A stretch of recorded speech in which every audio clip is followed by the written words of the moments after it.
রাজধানীর আদাবরে চেতনায় বাংলাদেশ সংগঠনের উদ্যোগে আরাফাত রহমান কুকুর স্মরণে ইন্টার কলেজ ক্রিকেট টুর্নামেন্টের ফাইনাল ম্যাচ অনুষ্ঠিত হয়েছে।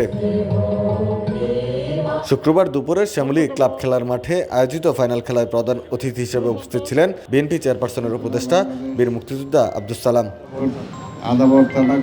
এ সময় প্রধান আকর্ষণ হিসেবে উপস্থিত ছিলেন বাংলাদেশ ক্রিকেট দলের সাবেক অধিনায়ক ও ওপেনার জাভেদ উমর বেলিম। ফাইনাল ম্যাচে বিশেষ অতিথি হিসেবে উপস্থিত ছিলেন চেতনায় বাংলাদেশ সংগঠনের কেন্দ্রীয় সভাপতি ফয়সাল সালাম সাগর, জাতীয় গণতান্ত্রিক পার্টির সহসভাপতি রাশেদ প্রধান, মহিলা দল ঢাকা মহানগর উত্তরের সদস্য সচিব রুনা লায়লা প্রমুখ। খেলা শেষে ফাইনাল ম্যাচে অংশ নেওয়া জয়ী ও রানার্স আপ দলের মাঝে পুরস্কার বিতরণ করেন অতিথিবৃন্দ।